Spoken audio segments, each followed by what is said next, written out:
Salut à tous et bienvenue dans cette nouvelle vidéo où on va parler de couleurs. Comme vous l'avez peut-être vu si vous avez une GoPro Hero 10, maintenant il y a 3 fonctions de couleurs différentes dans les réglages, alors qu'avant il y en avait 2.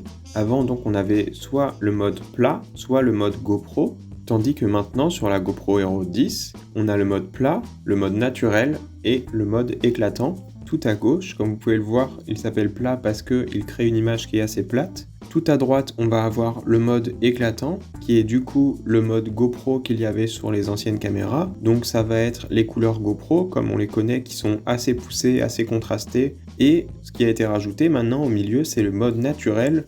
Donc comme vous pouvez le voir ici, je suis allé filmer quelques séquences avec ma GoPro, dans des endroits qui me paraissaient intéressants pour faire cette comparaison. Donc là, pour le premier test, je suis allé dans une rue qui a beaucoup de couleurs, les bâtiments sont très verts et jaunes. Comme on peut le voir, il y a une grande différence entre le mode plat et le mode naturel, et une différence beaucoup plus faible entre le mode naturel et le mode éclatante, même si on peut voir que le contraste dans le mode éclatante est particulièrement fort. Les zones qui sont un petit peu plus sombres sont presque totalement noires, on a du mal à voir les détails à l'intérieur par exemple de la porte là. Donc je vous laisse vous faire votre propre avis sur lequel des trois vous préférez. Maintenant je vais passer sur le deuxième exemple. Encore une fois c'est une rue avec quelques couleurs sur les bâtiments.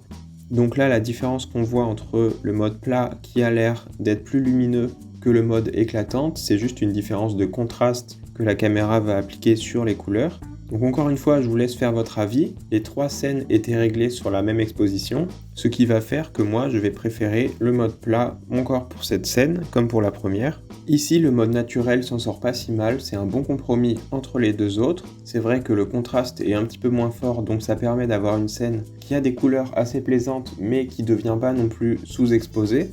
Et maintenant, on va passer au troisième exemple. Donc sur celui-là, je trouve que c'est flagrant la différence de contraste et de saturation dans les couleurs. Surtout par exemple là sur le drapeau qu'on voit au milieu, on voit à quel point les couleurs sont poussées quand on regarde les images qui sont à droite.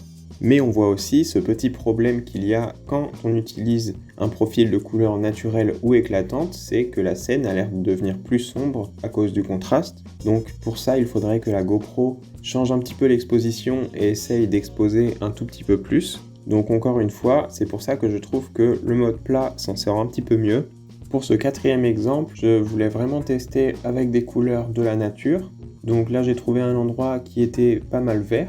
Et on voit vraiment une différence entre le mode plat et le mode éclatante. Là, je trouve que c'est vrai que c'est un peu plus plaisant quand même d'avoir des verts plus profonds sur les images en naturel et en éclatante. Le mode plat paraît un petit peu trop plat ici, sachant que l'exposition a plutôt bien marché et la scène est bien exposée sur les 3 exemples.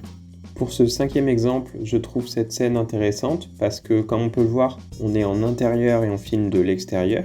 Donc c'est tout le temps des scénarios qui sont un petit peu compliqués pour les caméras parce que la caméra va pas savoir sur quelle luminosité s'ajuster. Donc soit on va avoir l'extérieur qui va être tout blanc comme quand on filme par exemple une fenêtre. C'est dans ce genre de scène-là que la plage dynamique est très importante. C'est ce qui va permettre de faire en sorte que les zones sombres ne soient pas trop sombres et les zones claires ne soient pas trop claires. Et voilà un dernier exemple où je trouve que ici c'est le plus flagrant que le mode éclatant a un contraste trop élevé parce que comme on peut le voir sur cette même scène avec la même exposition, l'image complètement à droite est beaucoup trop sous-exposée, donc on ne voit pas trop les détails de la grille ou les détails dans les buissons comparé à la scène filmée en plat où on voit des détails un petit peu partout. Donc toutes les scènes comme ça qui vont avoir une exposition un petit peu compliquée, on voit que le mode automatique de la GoPro va avoir du mal.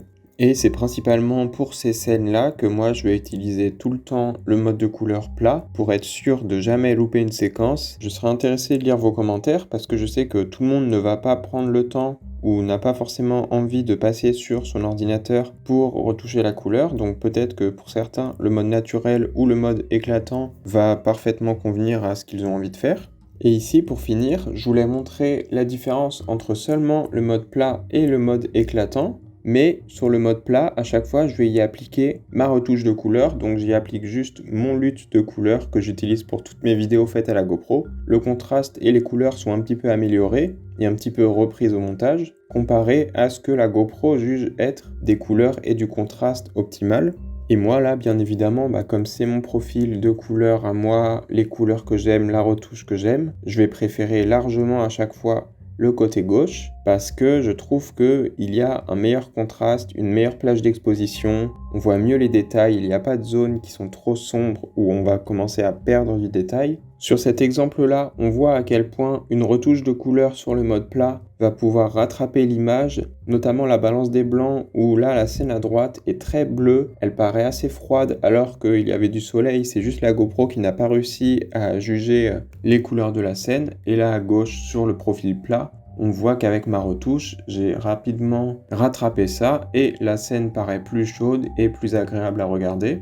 Voilà, donc pour résumer tout ça, je dirais que le mode plat, pour moi, paraît être la meilleure des bases quand on veut filmer. C'est un très bon moyen d'éviter des scènes qui sont sous-exposées ou surexposées. Mais après, il va falloir, si on veut un petit peu plus de couleur ou de contraste, aller sur un logiciel de montage ou sur une application pour y appliquer un filtre de couleur ou un LUT. Maintenant, le profil naturel, pour moi, il n'est pas si naturel que ça. Ça se voit que c'est simplement le profil GoPro d'avant avec un petit peu moins de contraste et un petit peu moins de saturation. Et en dernier, le mode éclatant qui, pour moi, n'est pas vraiment utilisable parce que trop souvent, ça va juste nous gâcher l'exposition d'une séquence et après, ça va pas être possible à rattraper. Donc, c'est pas celui que je recommanderais.